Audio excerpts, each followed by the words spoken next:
은혜로운 말씀입니다. 우리는 지난 시간에 그 7장 2절로 7절 말씀을 통해서 사도 바울이 고린도 교회 교인들에게 마음으로 나를 영접해 줄 것을 권면했다는 사실을 보았습니다. 특히 사도 바울은 디도가 고린도 교회에서 가지고 온 소식 때문에 위로를 받았다라는 사실을 우리도 알았습니다. 또한 사도 바울이 위로받은 것뿐만이 아니라 고린도 교회가 바울을 향하여 사모하고 애통하며 열심 있는 것을 인하여 기뻐했다고 했습니다. 우리는 사도 바울의 이 말을 통해서 무엇이 바울에게 위로가 되고 무엇이 바울에게 기쁨이 되었는지를 보게 되었습니다. 오늘은 하나님의 뜻대로 하는 근심의 결과적으로 바울과 디도가 위로와 기쁨이 된 내용에 대해서 한번 훑어보도록 하겠습니다. 8절을 같이 읽습니다. 시작.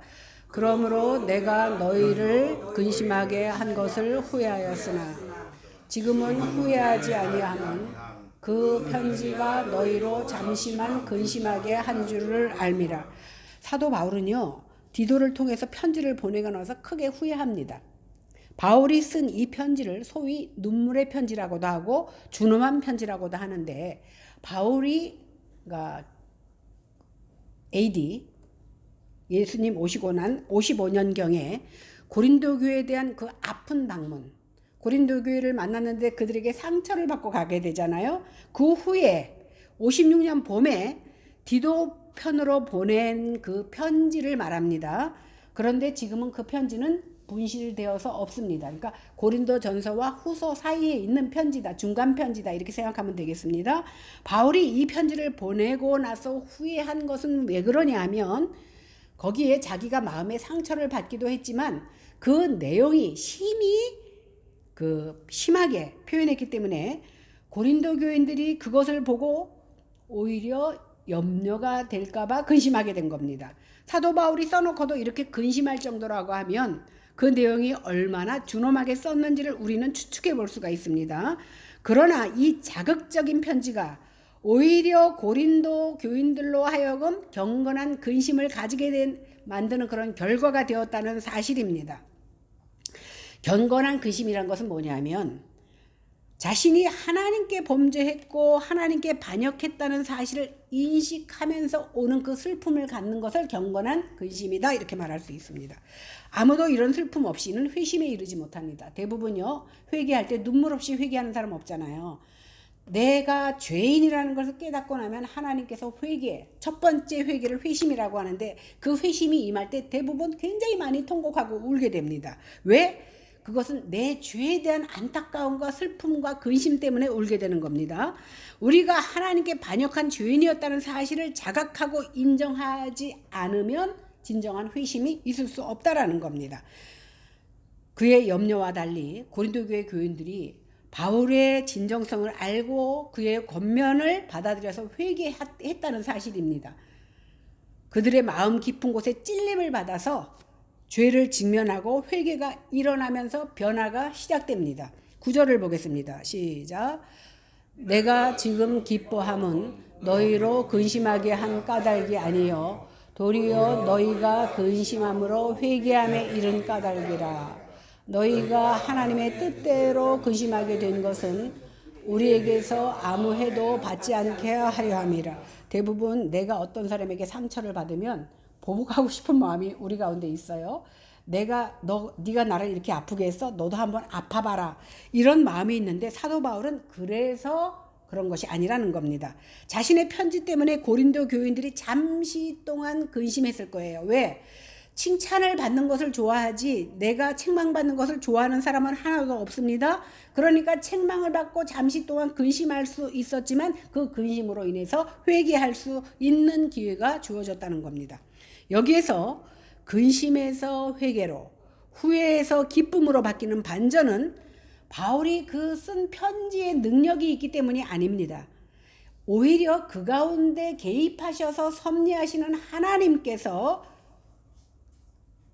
그 상황 가운데 개입하셨기 때문에 이러한 일이 일어났다는 사실입니다. 그러니까 결국은 그들이 회개할 수 있는 것은 사도 바울의 편지가 매개는 되었지만 결과적으로는 하나님께서 그렇게 하셨기 때문에 그들이 변화받을 수 있었다라는 겁니다. 사람이요. 저도 이제 제법 많이 살고 사람이 자기를 누구의 책망이나 가르침 때문에 순식간 변하고 바뀌지 않습니다. 잘. 그러니까 고린도 교회 교인들이 바울의 책망을 받고 근심하고 회개하게 된 것은 바울의 그 편지 때문이라기보다는 하나님께서 역사하셨기 때문이라는 사실입니다. 이처럼 하나님의 방법은 사람의 예상을 뛰어넘기 때문에 하나님께서 근심을 통해서 회개에 이르게 하는 겁니다. 우리가 사람을 변화시키는, 그러니까 누군가에게 내 진심을 전하고 싶은데 그 상대가 나를 알아주지 못할 때 제가 하는 기도가 있어요. 무슨 기도냐면 야곱이 에서를 만나러 갈 때 그는 야 이제 죽었구나 생각을 하고 맨 뒤에 서서 쫓아갑니다. 그러나 하나님께서 그의 마음을 돌이키실 때에 형제가 서로 얼싸안고 반가워할 수 있었던 거거든요. 그러니까 내가 저 사람과 화목하지 못하고 원수된 감정이 있다 할지라도 그 마음을 녹여주시는 분이 누구라고요? 하나님이십니다. 그러니까 사도 바울의 편지가 매개는 되었지만 하나님께서 그들의 마음을 변화시켜 주셨기 때문에 그들이 회개할 수 있었던 겁니다. 근데요, 요즘 우리 교회는 그런 사람 별로 없는 것 같지만 교회에 나오는 사람들을 대부분 보면 내가 구원을 받기 위해서 나온다라는 생각보다는 교회에 나와서 마음의 평안을 얻기 위해서 나오는 사람들이 점점 많아지고 있습니다. 그러다 보니까 목사님들도 설교를 할 때 맞춤식으로 마치 고객의 입맛에 맞추어서 상품을 내듯이 설교를 준비한다라는 겁니다. 그러나 참 회개가 없으면 참 그리스도인이 나올 수가 없고 현상적으로 마음의 감동을 우리 드라마 보고도 울잖아요. 그 눈물이 회개의 눈물이라고 볼 수 없다라는 겁니다. 그러니까 우리가 간혹 눈물을 흘리고 슬픔을 느낀다 할지라도 그것이 진정한 회개가 없다면 사망을 이루는 세상 근심에 속하는 것이지 구원에 이르게 하는 회개가 아니라는 겁니다. 결국 그것은 경건한 근심이 될 수 없다 이렇게 말하는 겁니다. 10절을 다 같이 보겠습니다. 시작. 하나님의 뜻대로 하는 근심은 후회할 것이 없는 구원에 이르게 하는 회개를 이루는 것이요 세상 근심은 사망을 이루는 것이. 여기서 하나님의 뜻대로 하는 근심은 자기의 행위가 과연 하나님 보시기에 합당한지 생각하면서 자기의 잘못을 진정으로 뉘우치고 돌이키는 데까지 가는 근심입니다. 이 근심은요, 자기 죄에 대한 근심이고 하나님의 은총을 저버린 내 행위에 대한 근심입니다. 그렇기 때문에 이러한 근심을 거룩한 근심이라고 합니다. 반면에 세상 근심은 누군가한테 억울함을 당했을 때 분노하고 원한을 품고 또 나를 합리화시키고 정당화시키기 위한 그런 근심이 바로 세상 근심인데 결국은 이것은 낙담하고 좌절에 빠지기 때문에 파괴적인 상황을 일으키게 됩니다. 그 결과 사망에 이르게 합니다. 이러한 모습을 우리는 어디에서 찾을 수 있냐면 가룟 유다에게서 찾을 수 있습니다. 가룟 유다는 예수님을 은 30에 팔고 자기의 스승인 예수님을 은 30에 팔고 양심의 가책을 받아서 근심에 빠집니다.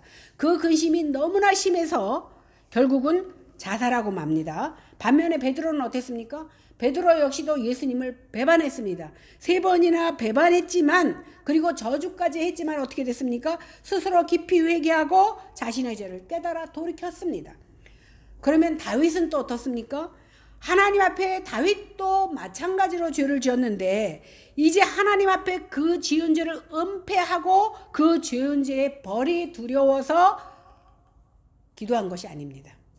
자기가 죄를 지었다는 자체를 괴로워하고 아파하고 회개했습니다. 그래서 다윗이 하나님께 매맞고 나서 어떻게 했습니까? 하나님 내 죄를 덮어주세요 이렇게 기도하지 않았습니다. 하나님 우슬초로 내 죄를 씻어주세요라고 회개했습니다.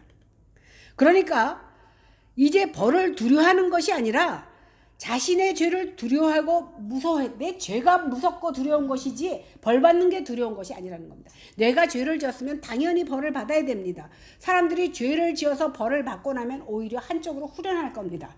그러나 그 죄를 자꾸 감싸고 덮어버리면 도망자 신세밖에 안 되는 거예요. 언젠가 발각날 것이 두려워서 근심에 쌓여 살 수밖에 없다는 겁니다. 이렇게 사도 바울은 자기의 죄를 두려워하고 자기의 죄를 아파하면서 회개했을 때에, 그리고 하나님 앞에 나아갔을 때 비로소 참 평안을 얻기 시작했던 겁니다. 이렇게 우리는 내가 지은 죄 자체를 두려워해야지, 그리고 아파해야지, 회개를 부끄러워해서는 안 됩니다. 회개를 부끄러워하고 피하는 사람은요, 결국은 소망이 없습니다. 다시 말하면 죄를 두려워하고 지은 죄를 아파해야지, 그 죄가 발각되어서 내 체면이 구겨질까 봐 두려워한다면 그 사람에게는 소망이 없다라는 겁니다. 그래서 바울은 말합니다. 하나님의 뜻대로 하는 근심은 후회할 것이 없는 구원에 이르게 한다. 내가 내 죄 때문에 근심하고 아파할 때에 하나님께서는 그 아픔을 통하여서 회개케 하시고 그 회개로 말미암아 새로운 평안을 주신다라는 사실입니다. 그러나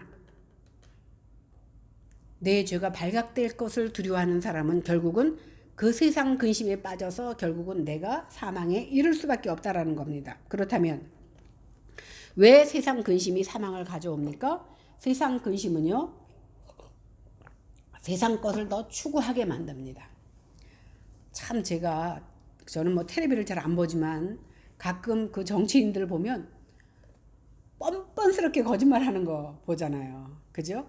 다 그냥 뻔히 알아도 그냥 일단 들킬 때까지 거짓말하는 걸 보면서 참 추하다라는 생각을 많이 합니다. 그래서 세상 근심은요, 근심으로 끝나는 게 아니라 근심을 감추려다가 더 큰 근심이 생기는 겁니다. 하나님의 사람은요, 죄 자체에 대해서 두려움을 갖지만 사탄은요, 죄 자체에 대한 두려움이 아니라 들켜서 책망받거나 비난받는 것에 대한 그 징계를 두려워하게 만듭니다.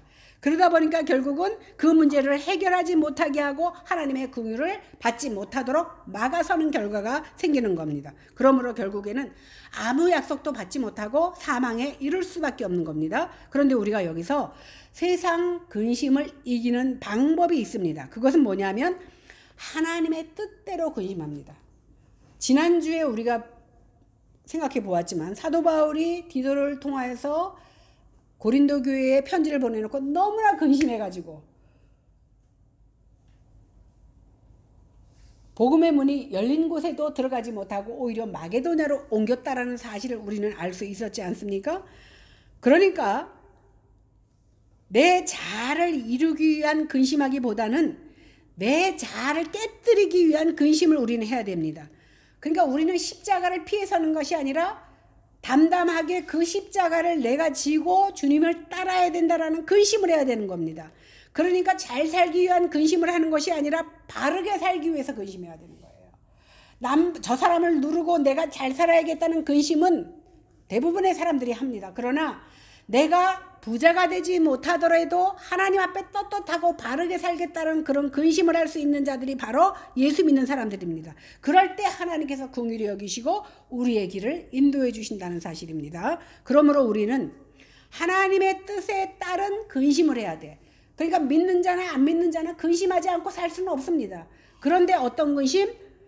더 큰 십자가를 지지 못한 것을 근심하고, 내가 주님 앞에 더 큰 일을 감당하지 못한 것을 근심하고, 주님 앞에 더 충성하지 못한 것을 근심하고, 내 형제를 더 사랑하지 못한 것을 근심하고, 내 자신이 하나님 앞에 깨지지 못한 것을 근심하는 그러한 거룩한 근심을 할 때에 하나님께서 긍휼을 입혀주신다는 사실입니다.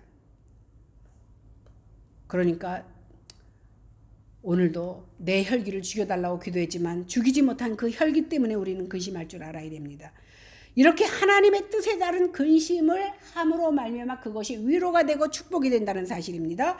이런 근심은 겸손으로 이어지고 회개로 이어져서 하나님의 긍휼함을 입어서 이전보다 더 선한 길로 이끄심을 받게 되는 줄을 믿습니다. 오늘요, 사도 바울이 하나님의 뜻에 따른 근심으로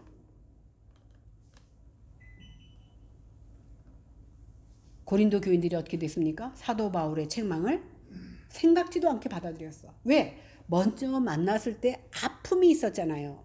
사도 바울을 사도로 여기지 않는 그들의 그것을 보고 마음 아픈 채로 돌아와서 어쩌면 기도하면서도 마음 한편에 기대하지 않았을 수도 있습니다. 그런데 사도 바울이 진정 그들의 영혼을 놓고 경건한 기도를 했을 때, 경건한 근심을 했을 때 하나님께서 능력이 나타난 겁니다. 그러니까 결국 이것은 사도 바울의 능력 때문도 아니고 고린도 교회의 능력 때문도 아니고 하나님께서 함께 하시는 그 함께 하심 때문에 능력이 나타났다는 겁니다. 그러므로 우리가 하나님의 말씀을 듣고 근심하고 회개하게 된다면 이것이 얼마나 큰 기적이고 은혜인지 모릅니다. 왜? 내 의지로 된 것 같으지? 아닙니다. 내가 머리가 좋아서 하나님 말씀 깨닫는 것 같지? 아닙니다. 주님께서 함께 하셔야 이 놀라운 은혜를 경험한다는 사실입니다.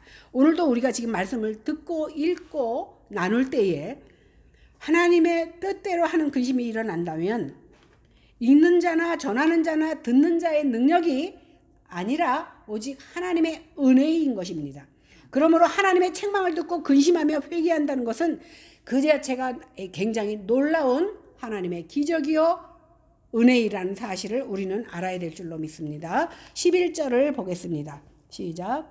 보라, 하나님의 뜻대로 하게 된 이 근심이 너희로 얼마나 간절하게 하며 얼마나 변증하게 하며 얼마나 분하게 하며 얼마나 두렵게 하며 얼마나 사모하게 하며 얼마나 열심 있게 하며 얼마나 벌하게 하였는가. 너희가 그 일에 대하여 일체 너희 자신의 깨끗함을 계속 말마다 얼마나. 왜? 그만큼 간절함을 표현하는 것이 오늘 성경에서 얼마나로 표현되고 있습니다. 11절은 고린도 교인들이 하나님의 뜻에 맞는 근심으로 회개한 증거를 7가지로 소개해 줍니다. 첫째는 간절함입니다. 회개한 사람들은요, 하나님에 대해서 무관심했던 마음이 변하여 간절하게 되옵니다. 진지해지고 간절해집니다. 둘째로 그들이 얼마나 변증하게 하는가입니다. 여기서 변증 그러니까 자신의 잘못을 시인하지 않기 위해서 변명했다라는 것이 아니다. 내 잘못을 인정하면서 하나님의 뜻대로 살지 못했으므로 이제는 돌이켜서 하나님의 뜻대로 살겠다라는 변증입니다. 우리가 전에는 잘 몰라서 마귀의 계계에 그리고 거짓 사도의 그 따름을 따랐습니다. 그러나 우리가 이제는 어리석었습니다. 이러한 변명을 대충 하는 것이 얼마나 간절하기 때문에 계속해서 얼마나라고 말하고 있습니다. 이전에는 그들이 사도 바울에 대해서 반대해서 이제는 어떻게 사도 바울을 향해서 충성하고 사랑을 보이고 싶어 하는 마음을 이렇게 표현하는 겁니다. 세 번째로는 분해함입니다. 이 말씀은요, 회개하지 못하고 죄 가운데 사는 나 자신을 생각하면서 분한 겁니다. 얼마든지 바르게 살 수 있었음에도 불구하고 지난 세월 동안에 내가 하나님의 뜻대로 살지 못한 것에 대해서 분해한 마음이 그들에게 있었습니다. 죄를 지으면서도 그것이 죄인지도 알지 못하고 죄 가운데 살았던 것, 죄를 즐겼던 것에 대해서 분해했습니다. 이것은 사도 바울을 대적했고 지금도 그러한 사람들을 향한 회개하는 사람들이 느끼는 의분입니다. 우리가 예수를 믿고 나면 과거 내가 하나님을 알지 못했을 때 한 죄까지도 회개하게 됩니다. 그래서 어거스틴은 엄마 모나코에 대해서 기도하면서 자기가 알지 못하여 엄마의 젖꼭지를 아프게 빨아서 엄마를 아프게 한 것까지 회개했다 그래요. 그것까지 회개할 건지는 모르지만 그만큼 아주 철저하게 자신의 잘못에 대해서 분해하며 회개하는 모습이 나타난다는 사실입니다. 네 번째는 두려움입니다. 그들이 이 모든 일을 통해서 거룩하신 하나님께 범죄했기 때문에 가지는 두려움입니다. 그렇기 때문에 지금 사도 바울이 직접 온 것이 아니에요. 사도 바울의 심부름으로 디도가 왔습니다. 그럼에도 불구하고 고린도 교회는 두려운 마음을 가지고 디도를 맞이할 수 있었던 겁니다. 다섯 번째는 사모함입니다. 이것은 뭐냐면 이제라도 사도 바울과 바른 관계를 가지려는 그런 사모하는 마음이 그들 가운데 있었습니다. 여섯 번째로 열심입니다. 이제 사도 바울의 실추된 명예를 회복하고 잘못된 것을 바로 잡으려는 열심이 그들 가운데 생겨난 겁니다. 마지막으로 얼마나 벌하게 하였는가. 이 말은 뭐냐면 사도 바울이 그들의 잘못을 회개하라고 하면서 주동자들을 벌하게 하였습니다. 고린도 교인들은 자기들의 한 성도 가운데 한 사람인 그 주동자를 사도 바울의 뜻에 따라서 그들을 바르게 벌하려는 태도를 보여준 겁니다. 고린도 교인들은 그들의 회개를 분명하게 드러내준 겁니다. 이처럼 회개라는 것은요, 애매하게 하는 거 아니에요. 그냥 대충 넘어가서 되는 것이 아니라는 겁니다. 분명한 태도의 변화, 즉 잘못 들어선 길에서 완전히 돌이키는 것, 이것이 바로 회개입니다. 고린도 교인들은 바울의 엄중한 편지를 받고 나서 많은 사람들이 회개하게 됩니다. 이것은요, 하나님의 뜻대로 한 근심이 있었기 때문에 가능했다라는 사실입니다. 12절 보겠습니다. 시작. 그런즉 내가 너희에게 쓴 것은 그 불의를 행한 자를 위한 것도 아니요 그 불의를 당한 자를 위한 것도 아니요 오직 우리를 위한 너희의 간절함이 하나님 앞에 너희에게 나타나게 하려 함이로다. 이제 사도 바울은 자신이 그들이 회개를 이끌어냈던 중간 편지를 썼던 그 의도를 설명하는 겁니다. 이 편지를 쓴 것이 나에게 대적한 사람에게 불이익을 당하기 때문에 쓴 것도 아니고 자신이 불의를 당했거나 상대가 불의를 행했기 때문에 쓴 것이 아니라는 겁니다. 그러면 왜 썼습니까? 사도 바울은 지금 회개하고 있는 너희들을 진정으로 사랑하고 너희들의 영혼을 위해서 기도했기 때문에 이 말을 썼다는 거예요.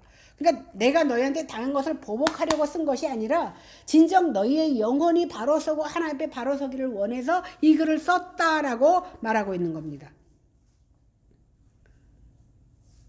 결국 사도 바울의 이 마음이 하나님 앞에 전달되어서 그들이 회개를 통해서 산 신자로 입증이 됩니다. 이것은 마지막 날에 너나 나나 그리스도의 심판대 앞에 섰을 때 하나님과 많은 증인 앞에서 사도 바울이 고백할 고백이기도 합니다.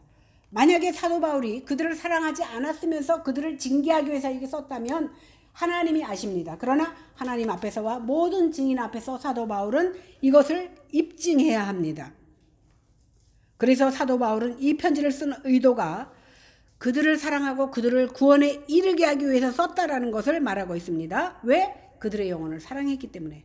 그들의 구원을 위해서 힘든 일을 감당하고 회피하지 않았다라는 겁니다. 보세요. 저도요, 목회를 하면서 가끔은 바른 말 하고 싶을 때가 있잖아요. 아, 이 사람이 이러면 안 되는데 하고 바른 말 하고 싶은데 왜 못하냐면 아이고 또 상처받아갖고 교회 안 나올까봐 겁이 나니까 못할 때가 많아.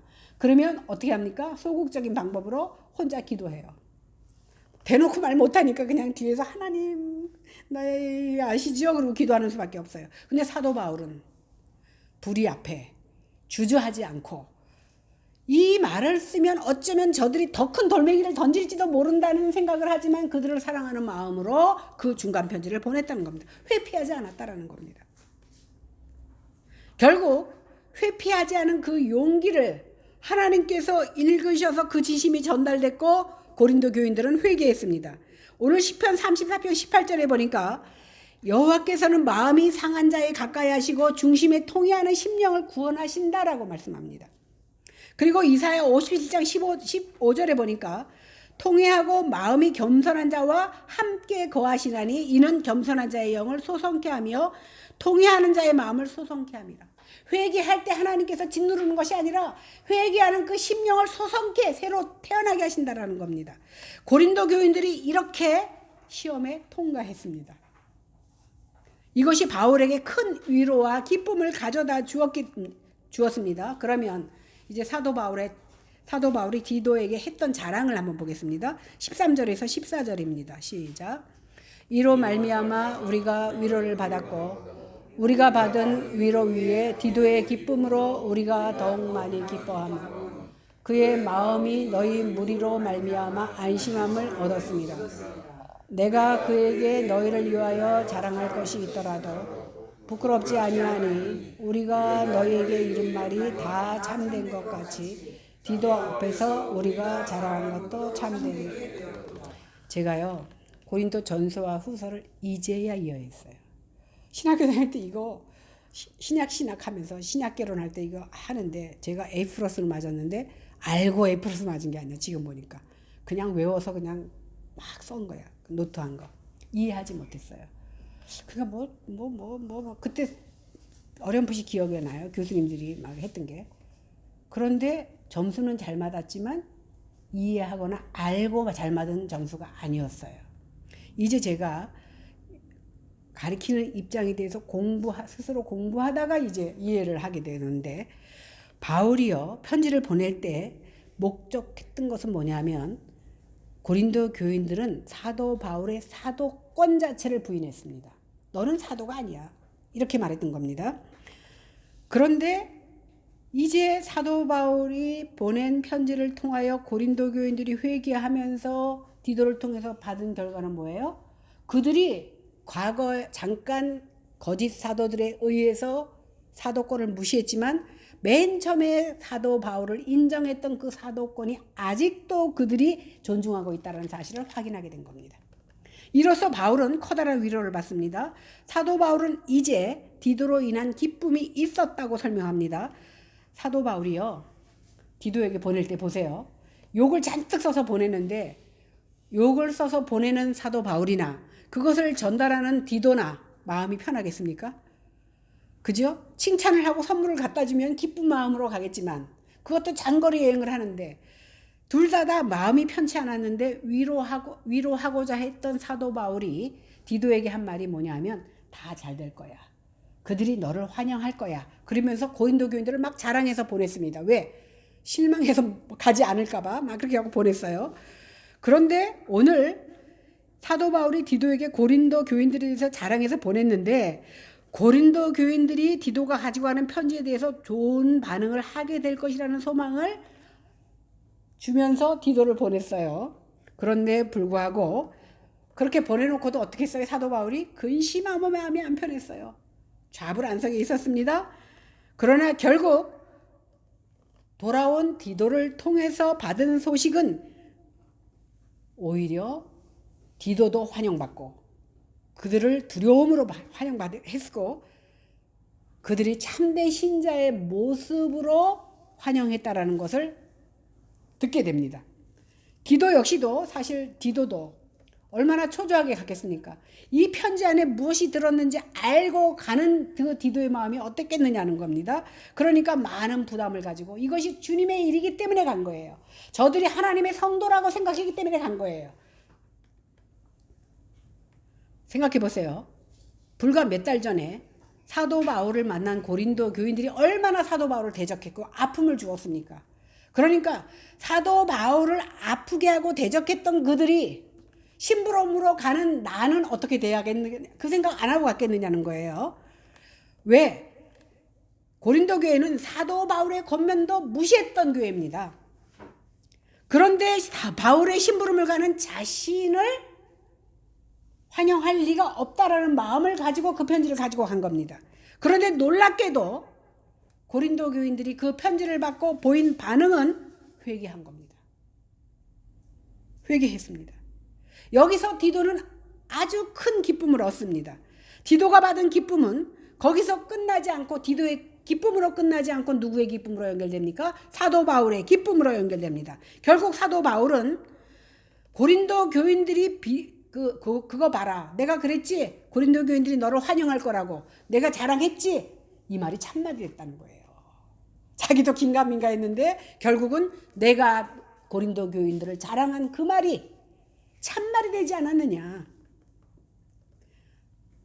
그래서 디도나 사도 바울이 고린도 교회 교인들을 향한 마음이 더 깊어졌다라는 겁니다. 그러면 어떻게 이런 일이 일어날 수 있었느냐는 겁니다. 여러분요, 전도를 하거나 영혼을 놓고 기도할 때, 오늘 출석하지 못한 영혼들을 놓고 기도할 때 형식적으로 그냥 아유 하라 그랬으니까 해야지라는 기도에는 응답이 없습니다. 그러나 진정으로 그 영혼을 사랑하는 마음을 가지고 할 때, 다시 말해서 하나님의 뜻대로 근심하며 하는 기도를 하나님께서는 들어주시고 그 마음을 돌이켜주신다라는 사실입니다.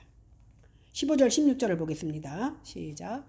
그가 너의 모든 사람들이 두려움과 떨므로 자기를 영접하여 순종한 것을 생각하고 너희를 향하여 그의 심정이 더욱 깊었으니 내가 범사에 너희를 신뢰하게 된 것을 기뻐하노라.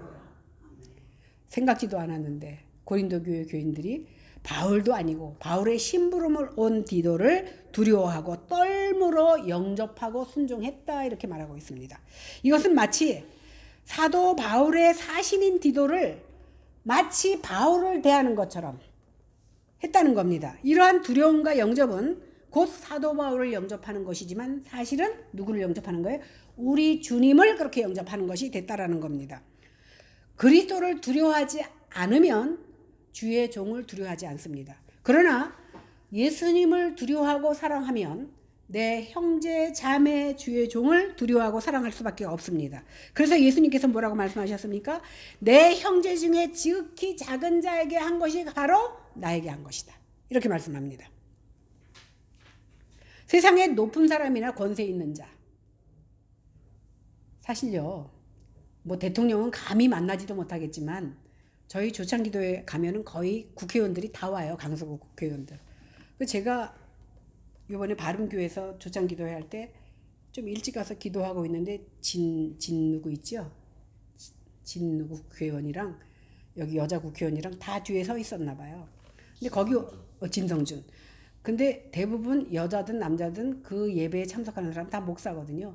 제가 기도하고 일어서자마자 국회의원 셋이 쫙 서가지고 아이고 목사님 기도하셔서 기다렸습니다.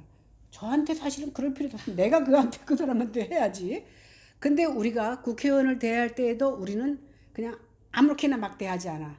속으로는 존중하는 마음이 있을지 없을지는 몰라도 아주 공손하게 대합니다. 그렇지 않아요? 권세 있는 자를 만나면 나도 모르게 고개가 숙여져. 그리고 막대하지 못하게 됩니다. 그런데 오늘 많은 사람들이 권세 있는 자가 아니라 만물의 찢기처럼 대접을 받던 사도 바울. 그리고 온갖 고난을 다 받아. 사람들한테 무시당해. 매맞아. 그리고 맨날 굶어. 이러한 모습 때문에 사도 바울을 사도라고 인정하지 못했던 고린도 교인들이 사도 바울의 심부름을 하는 디도를 어떻게 영접했습니까? 두렵고 떨림으로 영접하고 거기다 또 순종까지 합니다. 이거 쉬운 일 아닙니다. 이것이 바로 디도의 기쁨이 되었고 사도 바울의 기쁨이 될 수 있었던 겁니다. 그 배후에 역사하시는 분은 오직 하나님이십니다. 이러한 순종으로 바울은 범사에 그들을 신뢰하게 됩니다. 이런 사실은 고린도 사람들을 친애하기보다는 고린도 사람들의 마음을 움직이시는 하나님이 계셨구나 하는 하나님에 대한 신뢰입니다. 사도 바울이 보여주고 있는 위로와 기쁨은 고난 가운데서도 하나님께서 하고 계시는구나. 나를 통하여 하나님께서 움직이고 계시고 하나님께서 일하고 계시는구나라는 것을 믿었다라는 겁니다. 하나님께서는 백성을 위로하시는데 한치의 오차도 없이 주권적으로 역사하십니다. 이러한 신앙으로부터 나온 것이 바로 사도 바울이 고백하는 하나님의 위로와 기쁨입니다. 여러분 우리가 생각할 때 기도하면서 우리는 내가 정해놔. 하나님 나 이거 주세요. 언제까지 주세요? 그거까지 내가 정해. 그리고 언제까지 안 주면 그럴 줄 알았어. 하나님은 기도하면 다 준다 그러고 주시지도 않는다. 내가 판단합니다. 지난주에 말씀드렸죠? 기다리면 이삭인데 서두르면 이스마엘입니다. 우리는 근데 서두릅니다. 왜? 내 판단에 여기까지라고 내가 판단해 놨기 때문에 하나님의 응답을 기다리지 못하고 서둘러 버려. 그래서 이제 조금 있으면 받을 거를 못 받고 돌아서는 겁니다. 이것이 바로 우리들의 모습입니다. 우리가 세상을 살아가면서 늘 무엇을 먹을지 무엇을 입을지 어떻게 살아야 될지를 근심 안 할 수는 없습니다. 세상에 속한 근심은 상실과 욕심과 죄책에 대한 그것이 바닥에 깔려 있습니다. 그런데 성경에서 말하는 하나님의 뜻대로 하는 근심은 아주 심플합니다. 하나님께서는 후회할 것이 없는 구원에 이르는 회개를 이루는 근심을 하라고 말씀하십니다. 사도 바울을 통해서. 오늘 시편 51편 17절에 보니까 하나님께서 구하는 제사는 상한 심령이라고 그랬어요. 상한 거, 병든 거. 세상적으로 싱싱한 걸 말하는 것이 아니라 세상에서는 내가 병들었고 세상에서는 사도 바울처럼 인정받지 못한다 할지라도 그 상한 심령으로 주 앞에 아뢰일 때 우리 하나님께서 그 기도를 받아주신다는 겁니다. 그래서 다윗은 상하고 통회하는 심령을 하나님께서 외면하지 않는다고 고백합니다. 이사야 66장 2절에 보면 마음이 가난하고 심령에 통회하며 나의 말을 인하여 떠는 자 그 사람은 내가 권고하신다 이렇게 말합니다. 이와 같이 진리를 깨달으려고 애쓰는 자, 이 자가 누구냐? 심령이 가난한 자입니다. 이 자가 누굽니까? 생명을 얻고자 하는 자입니다. 이 자가 누굽니까? 하나님께 가까이 하고자 하는 자입니다. 이 자가 누굽니까? 하나님의 뜻대로 근심하는 자입니다. 그래서 하나님의 뜻대로 살자고 근심하는 그 사람을 하나님께서 불쌍히 여기시고 우리 죄도 덮어주시고 후회할 것이 없는 구원에 이르게 한다라는 사실입니다. 우리는 지금 말세의 집 아래 살고 있습니다. 사실 제가 말씀드렸지만 교회 안에도 내 주변에도 내 안에도 많은 우상이 같이 존재합니다. 내 안에 하나님만 존재하는 게 아니에요. 교회 안에 하나님만 계시는 것이 아니야. 내가 데리고 들어온 우상이 잔뜩 있습니다. 그죠? 내 속에 있는 우상. 이런 세상 속에 우리는 살고 있습니다. 그러나 눈에 보이는 세상은 잠시 잠깐입니다. 베드로전서 4장 7절에 보니까 만물의 마지막이 가까웠으니 그러므로 너희는 정신을 차리고 근신하여 기도하라고 했습니다. 제가 이렇게 말씀하고 있지만 우리와 말씀과는 너무나 큰 갭이 있습니다. 왜? 말씀대로 살려고 하는데 세상이 도와주지 않고 환경이 도와주지 않는 세대에 우리가 살아가고 있다는 겁니다. 이제 하나님의 은혜를 입은 우리는 하나님의 뜻대로 하는 그 거룩한 근심을 하고 살아야 되는데, 그래서 회개를 이루고 하나님의 마음에 맞는 모습으로 살아야 되는데 잘 안 됩니다. 환경이 도와주질 않습니다. 그렇다면 우리는 어떻게 해야 됩니까? 내가 아무리 발버둥을 쳐도 이 세상 가운데 내가 신실할 수 없고 아무리 발버둥을 쳐도 하나님 앞에 인정받을 만한 모습으로 살기가 힘든 이 세대에 우리는 사망에 이르지 않기 위해서, 구원에 이르기 위해서 조금이라도 세상 가운데 때타지 않으려고 몸부림치면서 살아야 된다는 겁니다. 그래서 우리 중에 어느 한 사람이라도 사망에 이르지 않고 구원에 이르는 자들이 다 되기를 저도 기도하고 여러분도 기도하시기를 주님의 이름으로 축원합니다. 기도하겠습니다.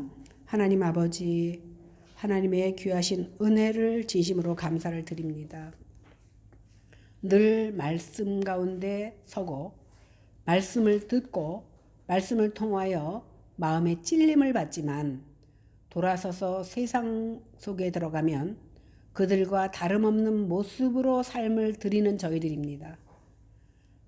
그래서 내 모습을 보면, 내 죄악을 보면 정말 가슴이 답답하고 아프고 두려울 때가 많이 있습니다. 그러면서도 변화되지 않는 우리들 때문에 또 아픕니다. 이것이 바로 세상 근심인데, 세상 근심 가운데서 벗어나서 진정 우리의 영혼이 주님 앞에 나아가기를 기도하며 살아가는 저희들이 다 될 수 있도록 우리 주님께서 저희와 함께하여 주시고 저희 가운데 역사하여 주시옵소서. 감사드리며 예수님 이름으로 기도했습니다. 아멘.